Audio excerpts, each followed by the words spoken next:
If you've been laid off, has your former boss ever called you like out of the blue? This is hilarious. This woman was laid off her job, and now her boss is calling her back for the same job. Make it make sense. Probably the boss realized he doesn't need her work anymore. Or maybe she wasn't as relevant at her workplace and valuable as she used to be. So the boss felt like she didn't have to be part of the company anymore. Everyone, if you've had a relative or you yourself you've ever been fired from work, you know how that feels. You know you know how emotionally depressing that is. And all through that emotional depression and struggle, the same boss who fired you, sometimes maybe he didn't even give her a reason, he's calling her back for the same job. I was laid off at the end of May, and I'm just sitting here, and the CEO who ignored my last emails after laying me off just called me. It's 9 a.m. on a Tuesday. I have no idea why. And like I said, like he ignored my last couple emails where I reached out to him because I was having issues with HR because they weren't in the meeting when I was laid off.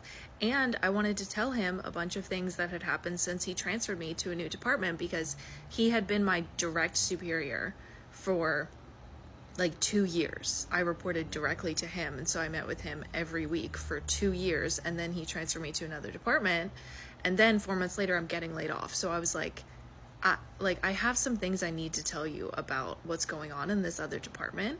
And I sent him an email and he never responded. So I'm like, why are you calling me? What is going on? He also viewed my LinkedIn profile like a couple days after laying me off, which I posted about on here because I was like, does he not know I can see this? Has this ever happened to you? What did they want? Is it like a paperwork thing? But then why wouldn't they just email me? And he didn't leave a voicemail, of course. I was not gonna answer. Maybe I'll answer some other time if I'm like ready to talk on the phone, but I had just gotten up, obviously, because I'm freelancing. So it's 9 a.m. I don't have anything to do right now. I'm about to go get started on some work, but oh my God. That was like the funniest like blast from the past, seeing that name come up on the phone where I'm just like, it still gives me the same anxiety as when I was working there, you know? God, that was weird. I just couldn't answer it. I was like, no, you can email me. I don't want to know. I mean, I'm curious, but I just can't. What if I answered and he was like, oh, sorry, wrong person? That would just be so embarrassing. It's weird, right? It's really weird. I'm like, what? You ignored my emails. We worked directly together for a long time. And then you just transferred me to another department, and there were all these issues over there. And then once I had a new manager, now 4 months later, I'm fired, laid off. And now you're calling me. It's weird. Has this ever happened to you? Tell me down in the comments, would you take a job back? Hey Gen Xers, in case you need a reminder not to get too comfortable in your corporate job, this headline should do the trick. It's courtesy of our friends from Cisco this time, and it's Cisco lays off 5,400 despite strong financial performance. This comes with their announcement that $54 billion in revenue for the year, and I believe that's their second best performance ever. And the reward for the employees is we're going to cut 5,400 heads. This, in addition to the 4,000 plus they laid off a few months ago, puts them at 10,000 for the year. And just as a reminder of C-suite compensation and the rewards versus the general population, I think the CEO's compensation check moved past $32 million for, again, fine financial performance. You hit those record numbers, and you also laid off 10,000 people. Doesn't matter. In the game of corporate, C-suite's going to get rewarded for bottom line dollars and shareholder value. Do you remember me saying get your passport back in November and December? Well, the State Department just laid off thousands of workers today. Who processes passport applications and renewals? Oh, that's right, the State Department. At least 1,300 people got notified that they were being laid off or terminated today, Friday, July 11th. And there are rumors of upwards of 3,000 total job cuts across the board. This is massive, and it's all been made possible by the recent Supreme Court ruling, shocking, allowing the Trump administration's RIF, or reduction in force, to actually take place. This is the first mass layoff we've seen since that ruling, and it impacts the entire department. Everything from administrative civil servants, the ones processing passport applications or renewals, to foreign service. Yeah, the people who are actually stationed overseas in our embassies and consulates to assist Americans abroad or those wishing to come to the United States. Yeah, they got let go too. This is a massive blow to the federal workforce and honestly to the United States of America, because it's likely going to make wait times for passports, adoptions, or people needing assistance abroad longer. I'm just going to say the numbers does not shock me, because the Biden-Harris administration has allowed people to get comfortable doing nothing. Washington, just reported at least 20,000 federal employees have accepted the buyout offers President Trump made to the entire federal workforce before Thursday's deadline, a White House official said. That represents about 1% of more than 2 million federal employees, below the White House goals for 5 to 10% accept buyouts. But the White House officials said the numbers of deferred resignation is rapidly growing, and the White House expects the largest spike in signups to come 24 to 48 hours before the deadline. Again, all this tells me is that you weren't qualified and you did nothing, and you were taking this buyout because it was an easy way out, because you were not qualified from the beginning. That's all that says to me. I wish I had good news for everybody, but this is very, very serious, and we cannot trust the Trump administration's reports or data. Sorry, Caroline. Far from it. Here's what's going on with company layoffs and the economy. We already know American Axle is suing the Trump administration. They're an auto parts manufacturer, because they say the tariffs are putting them out of business and they're getting ready to lay off a bunch of people. We already know that Ford and GM's profits were completely wiped out the second quarter because of tariffs. P&G will be cutting 7,000 white-collar jobs. When I go through the list of companies that are laying off, they all attribute it to decreased global sales and sales within the United States because of economic uncertainty due to the tariffs. And the increase in prices because they're producing parts that they have to charge more for, so people are buying less, all again thanks to tariffs. And also a lot of these jobs are being replaced by AI. And I want you to remember that this big beautiful bill put a provision in there for the next 10 years. Not one politician, nobody can touch AI. They can, whoever owns AI services, including Elon Musk, can do whatever they want without repercussions. So MAGA, I want you to keep all this in mind. So P&G is cutting 7,000 jobs. Special mention, Kentucky. Kentucky is getting ready to lose 23,000 jobs because their 3 leading bourbon producers have all filed for bankruptcy. A lot of it having to do with Canada being one of their lead countries that they export their products to that are no longer selling their products because of the tariffs. Let's see. Microsoft, 9,000 jobs. Meta, Google, Amazon's cloud computing arm. Intel, a microchip manufacturer, is laying off 10,000 employees. Zoom Info, Chegg, PwC, Chevron, Boeing, JP Morgan Chase, Cargill, Wells Fargo, Marriott, UPS, 20,000 jobs. Dell, Nissan, 11,000 jobs. Intel, Microsoft, HBC, DHL, BP, Bosch, Jaguar, Sarep. Here's how to financially prepare for an unexpected layoff. Oh, you definitely want to save this for later, especially in this economy.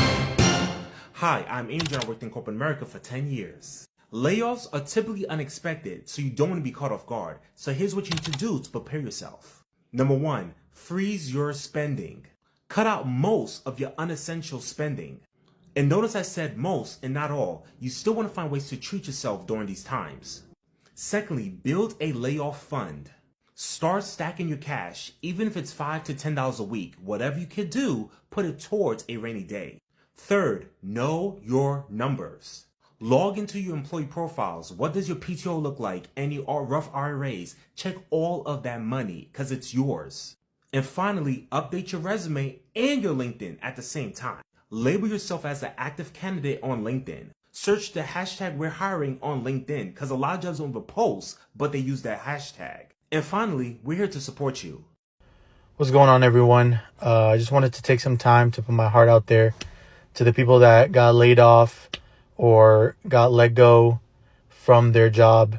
I know it's a hard time and finding a job right now is crazy. The market is crazy. But trust me, I'm a firm believer and everything happens for a reason. If you got laid off, it definitely happened for a reason. Something better is going to come. I've been in the position before. It's hard. It's stressful. Applying for a bunch of jobs every day and getting rejection letters. It's not fun at all. It's very sad. And the rejection letters hit hard. They put a stake through the heart. Just have some hope. Keep applying.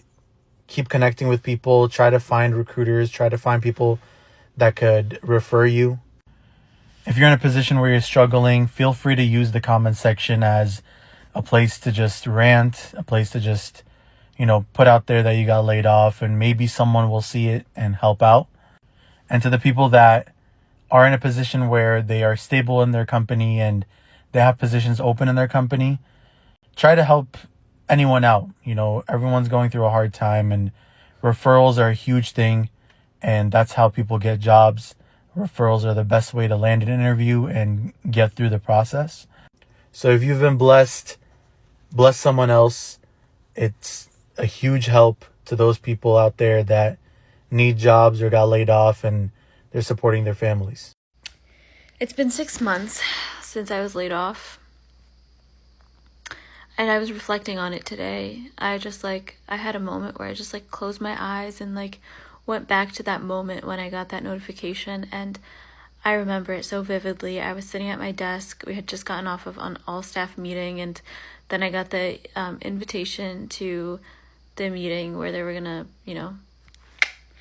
and my mom was in my office. She had her luggage out because she was packing to fly out that night. She was visiting me and she was leaving that night. And my husband was in a meeting in his office just down the hall. We both work from home. And I went to his office to tell him, and he was in a meeting, so I couldn't go in. So I texted him. I was like, I think I'm losing my job in 15 minutes. And I told my mom, I was like, I think I'm just going to be laid off in 10, 15 minutes. And they were both shocked. And I was like, I need some time. Can you leave? Leave me alone. They left me alone. I was in that meeting. They laid us off. Literally, it was a 60-second meeting, if that, where they were just like, today's your last day, bye. And then people started calling me, and I was bawling. And I just emailed people that I used to work with. I was like, today's my last day. I'm not doing anything. I'm not doing any work today. I'm done. I was much nicer about it because I care about the people I used to work with, and I loved my teams and I enjoyed my work. But I cannot believe that happened. I can't believe that happened. I'm still in shock 6 months later. I can't believe it. I'm not sad about it. I'm not sad at all. But I'm just, I just can't believe it. Anyway, I'm going to stop saying that. There are a lot of layoffs happening right now, and I don't know who needs to hear this, but if you have been laid off in this season, that does not reflect on your skills, your ability, or your worth, or your value. You have so much value to bring to the world in the work that you do and the passion that you have and the skills that you offer. And if you are someone who had to let someone else go, know that that is not on your shoulders. That is a decision from the organization. That is a opportunity that the organization has to do something different next time or to do something better. And it also just means that the economy sucks right now. And if you are someone who is still at your company after some massive layoffs, my heart goes out to you, and my heart goes out to those who've had to let people off, and my heart goes out to people who have been laid off. I've been on all three sides of that, and it's not fun, and I don't think there's some larger learning or message that we can take from this aside from sometimes this happens. If you were laid off today, how many months could you survive without a paycheck? When I got that question for real, the answer was terrifying. I had maybe, I don't know, a few months before I had to go back to a corporate role, and I was already burnt out, and the thought of staying meant working, another 15, 20 years, hoping that my mind and body would just keep up and praying nothing else would go wrong. But this online platform has given me a way to build my financial security now without waiting for retirement age. I'm not waiting for one day anymore. I'm now living my life on my terms, and my income is working for me. I have 5 streams of income, and I don't have to go back for corporate. Believe in loyalty to the company that you work for. I just saw an article that Newsweek shared 2 weeks ago saying that layoffs are at the highest level since the start of COVID-19. So people are getting laid off left and right. Let me pause here. My name is Alexis. I have a company called The Fairy Job Mom. I help people progress in their career. And most importantly, I teach job seekers how to market themselves into opportunities. So with that said, let's take a look at company loyalty and what it gets you as an employee. Yesterday, I posted asking, would you ever stay in the same job for 20 years? And I was shocked, blown away at the number of people who commented, like 700 at least, saying they've been with their company 15, 18, 20, 30, almost 40 years, some people, okay? So I made it to the older side of TikTok with that question. But I was shocked because given what I know about the job market, the economy, the state of hiring, tenure is so much less nowadays. The people that I know don't stick around for 10, 20, 30 years because there really is an incentive to. You think about these incremental raises, 3%. That doesn't even cover inflation. In addition, companies are cutting jobs, dumping the responsibilities on the people who are left. And where does that leave us? So, curious to know, how do you feel about the company that you work for? Are you loyal? Or if an opportunity arose for you to join a different organization, would you jump at the chance? So after doing my research on gendered layoffs in the economy, basically this preference for firms to lay off women first instead of men is probably the single most sneakiest and prominent way in which gender inequality still lives large in the corporate world. And I say this for 2 reasons. First, gendered layoffs are not reported. Layoff data are not reported. They're not required of the vast majority of firms. We only have aggregate level data of layoffs, or basically what we call unemployment, by institutes like the Bureau of Labor Statistics, which shows an aggregate level amount of unemployment in the economy. But in economics, it's commonly assumed that these people who don't have jobs right now will pretty much find a job later on. Now, we can trace for other things in gender inequality. We can trace gendered pay inequality by basically looking at the salaries that people are paid in a given firm. We can also trace gendered hiring by looking at the current employment gender ratio among employees in a given firm. So if a firm overwhelmingly prefers to hire men, we're going to find out if we look at their employee pool and find that it's 100% men. But layoffs are sneaky. Layoffs are not traced. They're the people who have left, and that data isn't tracked, and it's super hard to get out of firms.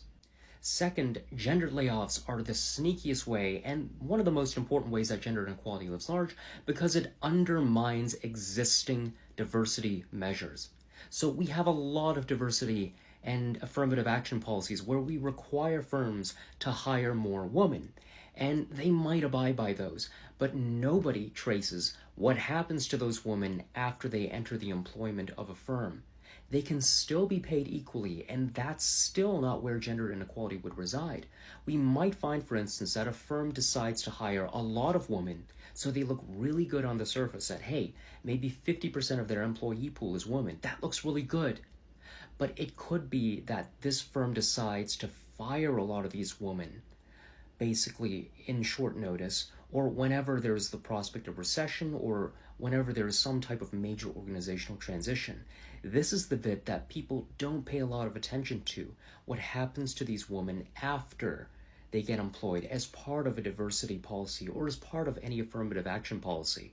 Mass immigration judge layoffs, horrible, deplorable detention, lack of bond equals self-deport.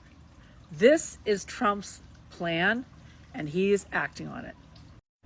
A lot of people are losing their jobs. A lot of people ain't making it. A lot of people are suffering, going through hell. A lot of people are getting kicked from SNAP. A lot of people are getting kicked from Medicaid. And a lot of people can't make it on social media. Not to mention, a lot of people are getting kicked out of the creator program. And not to mention, a lot of people can't make it on social media. So it's getting real bad for a lot of people. For those who make it and have, you better stack up, you better save money, you better store some food, because it's really getting rough. It's really getting tight. And a lot of chaos is happening. Not to mention ICE is running around snatching people. A lot of businesses is going out. They're not making money and they can't afford to hire employees because they can't afford to pay them. So for those who have a home, have your place, have somewhat of money, making it on social media, you better take advantage of it, because a lot of people are falling apart.